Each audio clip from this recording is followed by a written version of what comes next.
Shalom, Boker Tov. Un saludo muy especial para todos los hermanos de Comunidad Bedemet y a todos los que pueden escuchar esta sesión de nombre a él oirán, basados en Deuteronomio de Barín 18:15. Bien, mis amados ajín, damos gracias al Creador por este segundo día de la semana. Empezamos o reanudamos más bien estos estudios y deseándoles a ustedes una bendecida, una buena semana. Es muy importante traer, sobre todo en estos tiempos, en todo tiempo, pero en estos tiempos sí que necesitamos las palabras, las enseñanzas de nuestro santo y justo Mashiach Yeshua. Por eso nos hemos visto en la necesidad de asimismo hacer esta sesión de nombre a él oirán. Les habla Nahum Ben Yosef de Comunidad Bedemet en el municipio de Apartadó, Antioquia, y transmitimos para toda la región de Urabá y también pues a todos los que de una u otra manera Baruch Hashem escuchan esta enseñanza y sea de edificación para ustedes. Así que vamos a entrar en el contexto de lo que tiene que ver el estudio para este día y esta semana también, ¿no? Para que meditemos. Entonces, vamos a Matillahu, capítulo 15, versículos 17 al 20. Pero antes vamos a hacer una pequeña introducción sobre lo que tiene que ver con toda esta enseñanza que queremos hacer, porque hoy nuestro rabí, nuestro santo y justo maestro Yeshua nos habla, todo tiempo nos ha hablado. Y cuánto más importante es escuchar sus palabras en este tiempo, cuando es necesario venir a la sagrada y bendita Torah de Hashem, cuando es necesario guardar el testimonio de nuestro santo y justo Mesías Yeshua. Así que, mis amados ajín, quisiera invitarles a que se imagine como si viajara en el tiempo, que te imaginaras como si te subieras a una máquina del tiempo y que viajaras, digámoslo así, alrededor de casi 2000 o más de 2000 años, a la época en que el verbo que se hizo carne, en que Yeshua de Nazaret estuvo en el monte de las bienaventuranzas, en aquel tiempo. Sitio tradicional en el que Yeshua enseñó el sermón del monte, y es ahí donde dejó un legado, ¿sí? Que es una constitución para nosotros, los hijos del reino. La constitución del reino, legado de cómo interpretarlo, de cómo realmente vivir la Torah del Eterno, ¿sí? Las leyes, los principios, los mandamientos, la doctrina que se va a establecer cuando el reino de los cielos se establezca aquí en la tierra. Cuando se cumpla entonces nuestra oración de todos los días, cuando nos dirigimos en los méritos de nuestra don Yeshua HaMashiach, nuestro Abacados Abinu Malkeinu, cuando hacemos esta tefiló de Padre nuestro que estás en los cielos, santificado sea tu nombre, venga tu reino. Entonces, cuando se cumpla esa oración, cuando eso suceda, lo que está escrito en el sermón de las bienaventuranzas, lo que va a regir no solo en la tierra de Israel, sino en el mundo entero. Así que le invito a que por un momento también usted, porque normalmente es un buen ejercicio, cuando leamos, de escribir con palabras, y por qué no imaginarnos, y casi que entrar en ese tiempo de los hechos. Así que le invito a que nuestra imaginación vuele, venga a este lugar y seamos parte de esos 12 discípulos que estaban allí, a quienes él llamó a apartarse de las multitudes, que seamos también como esos 12 discípulos, uno más para oír, para escucharle a él, porque a él oirán. Está escrito en el Evangelio de Matillahu, en la Besorá de Matillahu, que cuando Yeshua vio a las multitudes, subió al monte y se sentó, y vinieron a él sus discípulos, y estando ahí, abrió su boca y comenzó a enseñarles a sus discípulos. Así que lo que vamos a aprender el día de hoy, si logramos este ejercicio de la imaginación, de viajar 2000 años y sentarnos aquí en sus pies, a sus pies y estar pensando que Él nos está dirigiendo estas palabras a nosotros será algo muy importante. Siempre con toda nuestra mente, nuestro corazón, nuestra disposición, recibir lo más valioso que podamos recibir en este tiempo, como es la sagrada Dabar del Eterno. ¿Qué más que nuestro santo y justo Mashiach Yeshua para asimismo interpretarla y dárnoslas a conocer? Por eso la instrucción, el mandamiento es: a Él oirán. Mire, hermanos, por muchos siglos esta palabra estuvo encerrada y estuvo siendo prohibida, incluso para que se siguiese difundiendo. Y hubo muchos siglos a los que se les conoce como el oscurantismo, ¿sí? Los siglos de la Edad Media, donde el sistema religioso tuvo el control de las Sagradas Escrituras, ¿sí? Trató de evitar a toda costa que la gente común pudiese tener acceso a esta palabra. Este sistema religioso trató de mantener a las masas en la ignorancia para que nadie se enterara de este mensaje. Porque una vez que la gente se enterara de este mensaje, conocerían la verdad. Y la verdad les haría libres. Y entonces este sistema religioso que estaba controlando las escrituras se quedaría sin su dominio, sin su poder. ¿Ve? Así que a pesar de que por muchos siglos este sistema trató de encerrar este mensaje y trató de prohibirlo y prohibir su difusión, no pudo contenerlo. ¿Ve? Los cielos y la tierra pasarán. La gloria del hombre es como la hierba que se seca, como la flor que se seca, que se marchita, la flor que se cae. Pero la palabra de Abacados, bendito Hashem, permanece para siempre. Y a pesar de que este sistema trató de oprimir y trató de controlar a las multitudes, cuando llegó el tiempo en que bendito Elohim lo decidió, entonces la Dabar se manifestó, la palabra del Eterno nos trajo libertad y trajo una revolución espiritual, por así decirlo, en el mundo entero como la que hoy estamos viviendo. Así que si logramos verdaderamente transportarnos a este lugar en nuestra imaginación y escuchar las palabras de Yeshua en el contexto cultural e histórico que él vivió, bueno, entonces estaremos entendiendo que el mensaje de Yeshua en el contexto que él lo habló, en el lenguaje que él lo habló, ¿sí? Y después de recrearlo en mí mismo, en usted mismo, buscar de todo corazón que esto pueda ser transmitido también y que el Eterno nos use simplemente como un medio, como una voz que clama en ese monte de las bienaventuranzas, hoy donde quiera que estemos. Desde el monte donde Yeshua dio este sermón y clamar a Abacados que estas palabras una vez más sean avivadas y cobren vigencia en los corazones y sobre todo en muchos huesos secos que están en la faz del campo y que necesitan aliento, ¿sí? Que necesitan que Él vuelva a soplar una vez más sobre muchos. Entonces de seguro Hashem en su inmenso amor y su infinita misericordia lo hará. Así que le invito a orar, ¿sí? A que por un momento usted se identifique con la visión de Ezequiel capítulo 37 y se considere a sí mismo como también, ¿por qué no?, un hueso seco que necesitamos también ser vivificados por Él, porque necesitamos levantarnos para ser verdaderamente luminarias y levantar el nombre de Yeshua, porque a Él oiremos. Pidámosle que sople sobre nosotros entendimiento y sabiduría para así hacerlo. Avinu Malkeinu, Rey del universo. Te damos gracias, Padre, en este segundo día de la semana. Te damos gracias porque nos has bendecido con tus mandamientos. Has preservado el alma que tú nos has dado y nos permites venir, Padre, a tu presencia a esta hora. Rogamos, clamamos a ti, Padre, que en este estudio podamos comprender lo importante, Padre, que fue tu ungido amado, quien te obedeció en todo, quien guardó la sagrada y bendita Torá y es nuestro más fiel testimonio.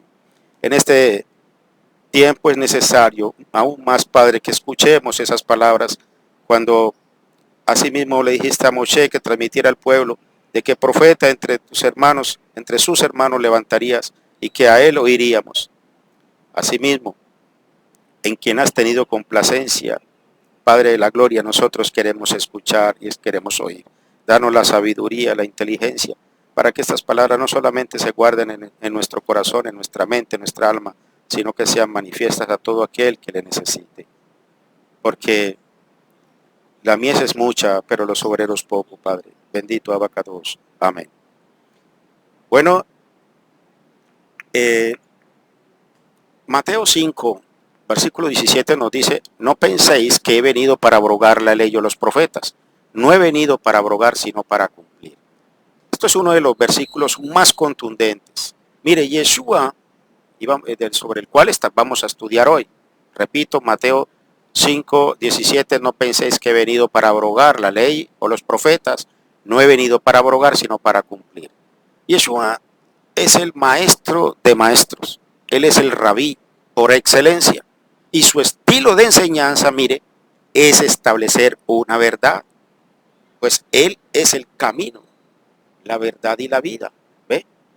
Entonces, establecer ese principio, después ampliar ese principio y después dar ejemplos, eso es lo que Él va a hacer. Y esta es la declaración contundente que Él está dando. Después entonces va a ampliar un poquito y después va a hacer un llamado o va a dar una aplicación al respecto. Y comienza diciendo, ¿sí? No penséis que he venido a abrogar la ley o los profetas, no he venido para abrogar, sino para cumplir. Entonces, mire pues, si anhelamos que se cumpla lo que el apóstol Pedro dijo, Kefas, el tiempo de la restauración de todas las cosas, ¿sí? Si logramos esto, si realmente queremos que eso suceda, tenemos que entender. Y surge una pregunta, ¿qué es la restauración de todas las cosas de las que hablaron los profetas? ¿Qué es restauración? Bueno, restauración es volver a algo a su estado original. Es como restaurar una obra de arte. Si usted va a restaurar una obra de arte antigua, usted le tiene que aplicar químicos y llevar a cabo todo un tratamiento para que esa obra de arte, una pintura o, por ejemplo, ¿cierto?, se vea exactamente como se veía cuando se pintó. Una obra de restauración implica dejarla tal como era cuando acababa de fabricarse. Entonces, el mensaje tiene que ser restaurado. El mensaje que fue dado a los profetas tiene que ser restaurado. Es decir, que tenemos que volver a lo original. Y si tenemos que hacer eso, una manera de hacerlo en cuanto a la escritura es, mire pues, reaprender o destraducir. Tratar de venir a los términos que usó Yeshua específicamente. Y aquí es muy importante pensar en el contexto hebreo en el que él vivió, ya que las sagradas escrituras fueron dadas en hebreo. Cuando Yeshua habla y dice, escrito está, se está refiriendo a las escrituras que en el ámbito cristiano, o que dentro del movimiento tradicional, se conocen como el Antiguo Testamento. Cuando Rabino Shaul le dijo a Timoteo que se presentara como un obrero, que no tiene de qué avergonzarse, que usará bien las palabras de verdad, y cuando le dice que estudie las escrituras que él conocía desde la niñez, ¿a qué escrituras se estaba refiriendo Rabino Shaul? Apóstol Pablo, se estaba refiriendo al mal llamado Antiguo Testamento, la Tanaj, ¿cierto? Entonces recordemos que la Torá, los Nevi'im, los escritos, se componen de 3 secciones. Mire pues, la ley, los profetas y los escritos. En hebreo entonces hay un acróstico que se pronuncia Tanaf. El Tanaf es la Torá, los profetas y los escritos. Y todas estas escrituras fueron transmitidas al pueblo de Israel, repito, en hebreo. Y desde luego pues ellos sabían de qué le estaban hablando, porque es su constitución, la del pueblo israelita. Es la constitución divina que ellos han abrazado y que abrazamos nosotros también. Entonces las expresiones culturales de una nación, mire, pues se reflejan en su lenguaje. Y puede ser que usted conozca gramática, que conozca una palabra, pero usted no la va a entender a menos que sepa en qué circunstancias o situaciones se utiliza dicha palabra. Entonces, así que, conociendo todas estas situaciones, tengamos en cuenta que para tratar de entender el mensaje de Yeshua es necesario conocer factores culturales, idiomáticos, geográficos, todo un contexto. Entonces, así que, mire, pues vamos a destraducir lo que está diciendo en ese verso 17, tomando en consideración los argumentos que hemos expuesto. No penséis que he venido para abrogar la ley en los profetas. Entonces, vamos a empezar por definir la palabra ley. La palabra ley es la Torá, ¿sí? Torá. La Torá, el mensaje que fue entregado a Moshe, la Torá que fue dada a Moshe. Los libros Génesis, Éxodo, Levítico, Números y Deuteronomio, estos 5 libros que ahora los tenemos nosotros como 5 libros, pero que en aquella época no estaban divididos como 5 libros. Era un rollo que se conocía como el Sefer Torah o rollo de la Torah. Entonces era un rollo escrito y aquí está diciendo, mire pues, no piensen que yo he venido a abrogarla. La palabra abrogar, si la destraducimos, ¿sí? En hebreo y la analizamos en el hebreo, en el Evangelio de Matillahu dice, no piensen que he venido, ¿cierto? Y el verbo que se usa para la palabra abrogar es levatel. O sea, no pienses que he venido, levatel, cancelar. Cancelar es esa palabra. Entonces, habla de una cancelación. Entonces, lo que Yeshua está diciendo es, no he venido a cancelar la Torah o los profetas, sino para cumplir. Y la palabra cumplir tiene que ver con poner en práctica, ¿sí? No he venido a cancelar, sino que he venido para que se ponga en práctica, ¿sí? Entonces, en otras palabras, Yeshua dijo, yo he venido para hacer lo necesario para que se cumpla. Y esto, aún más fuerte, esto es más fuerte. ¿Por qué? Porque cuando tú lees este pasaje con las palabras y el pensamiento hebreo, en ese momento se derriba un gran sistema teológico, porque en sí mismo esta expresión lo que está hablando, expresando es que se cumpla, que por favor, que esta palabra se cumpla, ¿sí? Y bueno, un sistema teológico que ha sido derribado es todo aquello que de esta expresión estaba como doctrina enseñando algo diferente, algo que, que inclusive nosotros mismos enseñamos y que hoy nos arrepentimos de eso, porque ya bendito Abacados nos ha revelado su Torah. Realmente hay tantas aberraciones que se escuchan tratando de quitar la importancia al estudio de las Escrituras. Pero Rabino Shaul le dijo a Timoteo que solamente el estudio de las Sagradas Escrituras le podían hacer sabio para la salvación, que es el Mashiach Yeshua, ¿sí? Entonces, es decir, que no estamos hablando de una cuestión extra o adicional. Le dijo que el estudio de las Sagradas Escrituras le podían hacer sabio, ¿sí? Para salvación, que es el Mashiach Yeshua. Entonces, si lo más importante para el creyente es la salvación en Mashiach Yeshua, si eso es nuestra meta más grande, pues el apóstol aquí está diciendo una gran verdad. Dijo que era necesario el estudio de esas escrituras. Y eso hacemos. Eso hacemos en Shabbat. Eso hacemos en estos estudios.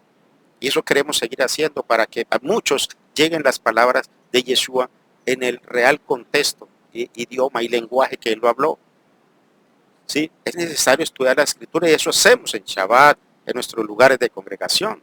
Recordemos entonces las palabras de Rabino Shaul a Timoteo 3:14. Pero persiste tú en lo que has aprendido y te persuadiste, pero persiste tú en lo que has aprendido y te persuadiste sabiendo de quién has aprendido. Y que desde la niñez has sabido las Sagradas Escrituras, las cuales te pueden hacer sabio para la salvación por la fe que es en Yeshua, en Mashiach Yeshua.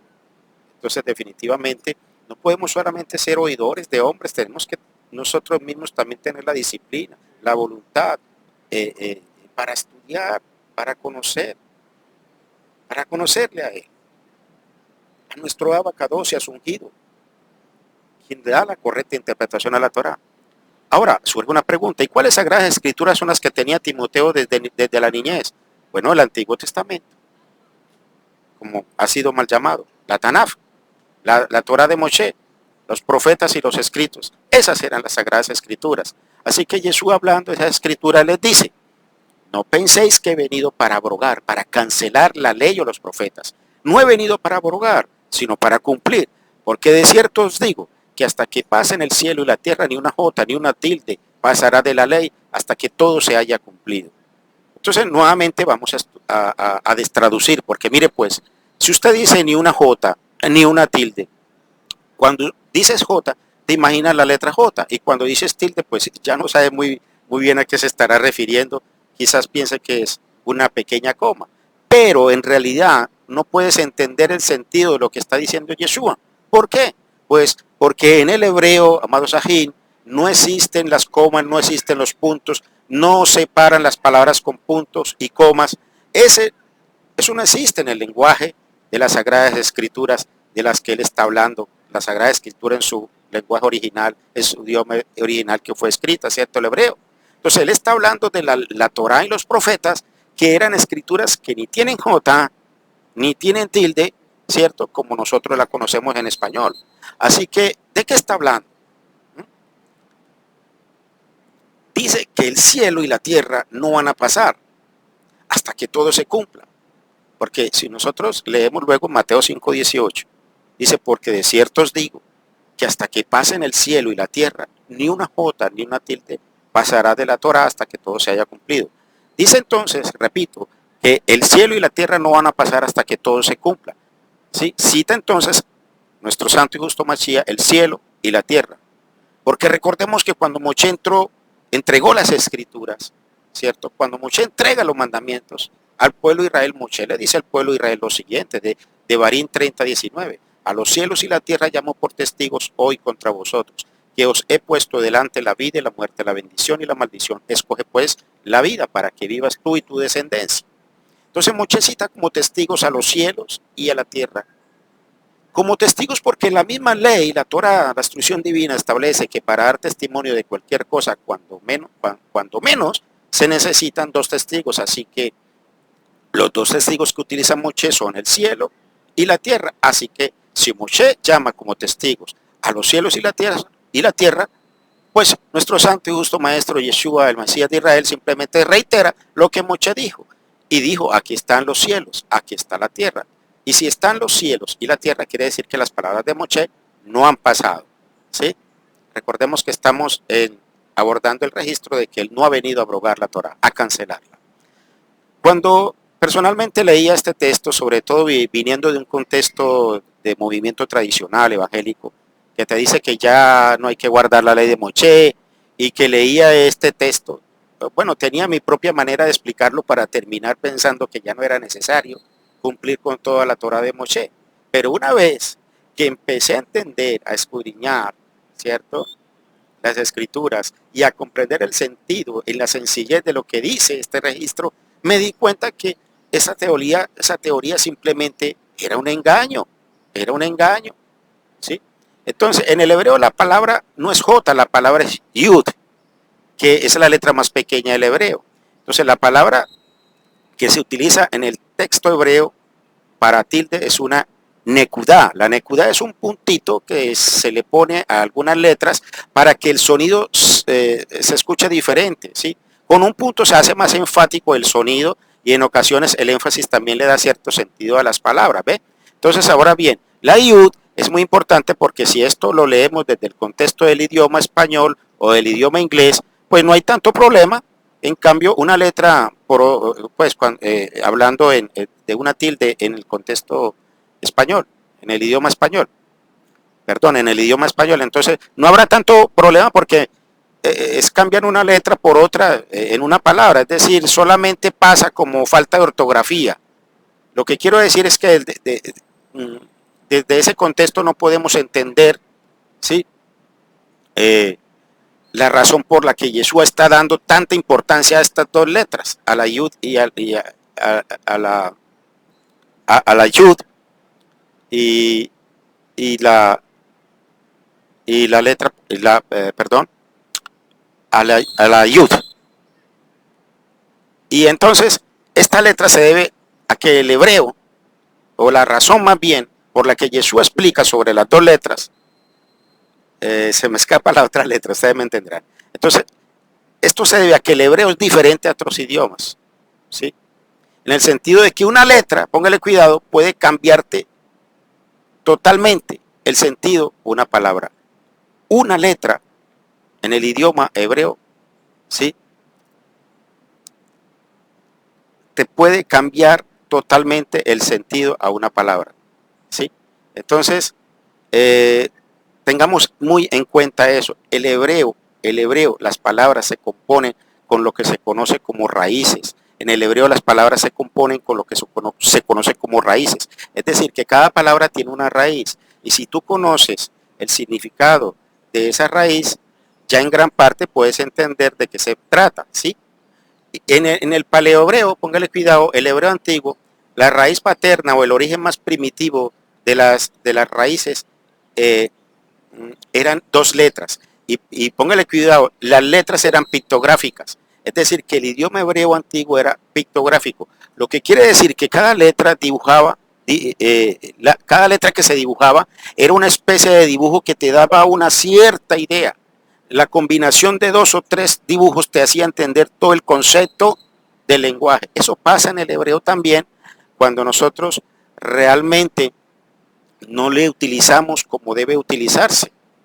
Porque, ya lo he dicho, Yeshua le está dando tanta importancia a esas 2 letras del alefato hebreo, y eso se debe a que el hebreo es diferente a otros idiomas, repito, hermano, es diferente. Entonces, diferente en el sentido de que una letra, reitero, puede cambiarle totalmente el sentido a una palabra.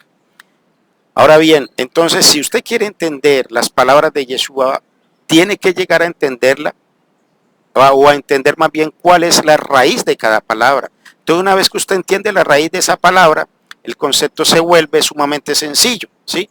Entiende el concepto, y entender la escritura es lo opuesto a lo que le han dicho, de que usted tiene que ir a un instituto teológico, llenarse de libros, de conceptos filosóficos, o conceptos intelectuales para poder entender, ¿sí? Hombre, situaciones que le dicen a uno que para poder entender la escritura tiene que irse prácticamente a hacer algo que uno no tiene la capacidad de hacerlo, de aterrizarlo ni comprenderlo.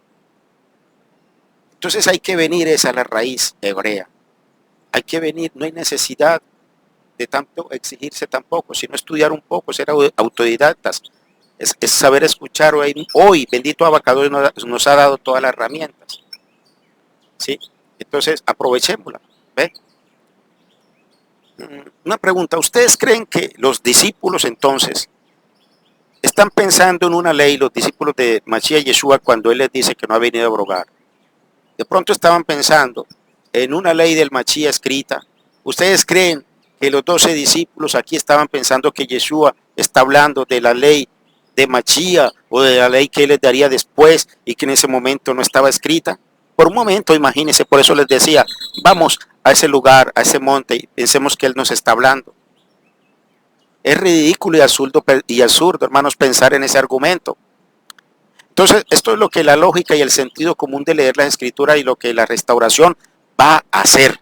El hecho de que usted y yo empecemos a leer como niños recién nacidos la leche, a leer las escrituras, ¿sí?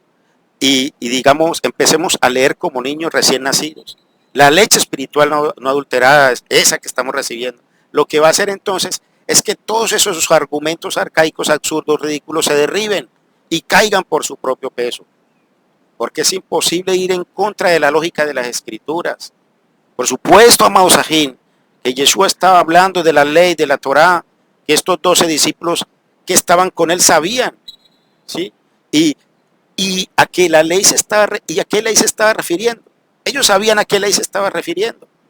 Sabían que se estaba refiriendo a la Torá escrita que todo israelita tiene. Entonces ellos sabían que cuando Yeshua estaba diciendo los cielos y la tierra, ellos sabían que Yeshua estaba recortando palabras de Moshe que puso como testigos a los cielos y la tierra. Seguro que ellos sabían a qué se estaba refiriendo Mashiach Yeshua. La palabra no necesita, la expresión de Yeshua no necesita mucha explicación en sí. Está siendo muy claro, no ha venido a cancelar la Torah, vino a darle cumplimiento. La conclusión de este mensaje, mis amados Sahid, es que usted le cree a Yeshua, como le creyeron sus discípulos allí en el monte. Que estando allí con él, en imaginación, pensemos que si le creemos a él y si hemos de restaurar su mensaje, hemos de restaurar también, inclusive su nombre. Si como ya vimos es importante cada letra y cada palabra, ¿sí? Volverla a su original. Entonces tenemos que decir que su nombre no es Jesús tampoco. Su nombre es Yeshua. ¿Por qué es importante decir Yeshua? Porque Yeshua literalmente en hebreo significa salvación. De manera que cada vez que tú dices Yeshua, estás invocando la salvación. Eso es lo que su nombre representa. Es lo que su enseñanza, su virtud, su carácter, todo lo que él es y su misión. Eso es lo que representa Yeshua. Así que no aceptes el testimonio de un maestro que no sea el de él. Yeshua te está diciendo a ti que estás tomando Este estudio te está diciendo, no pienses que he venido para abrogar, cancelar la ley o los profetas.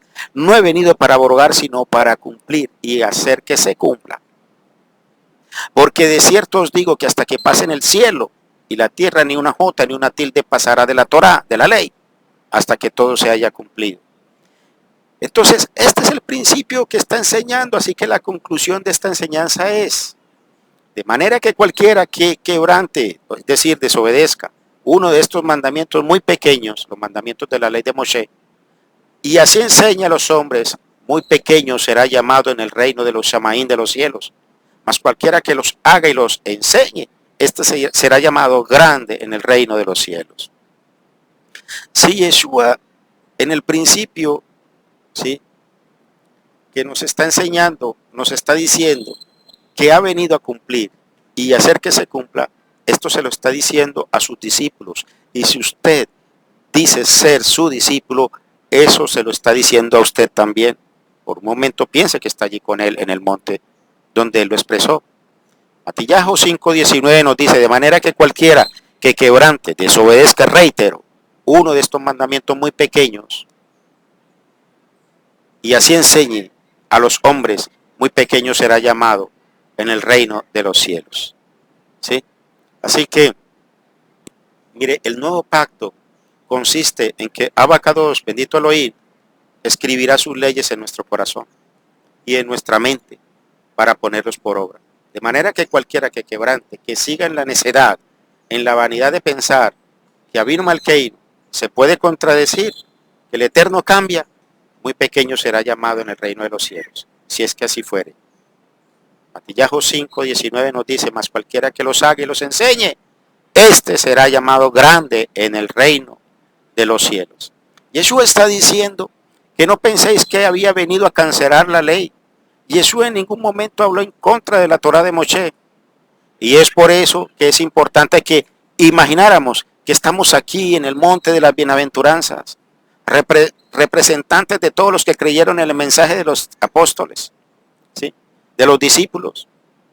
Y una vez más, en el monte de las bienaventuranzas, escuchando las palabras de Yeshua, que dice, no penséis que he venido para abrogar, cancelar la ley o los profetas. No he venido para abrogar, sino para cumplir y hacer que se cumpla.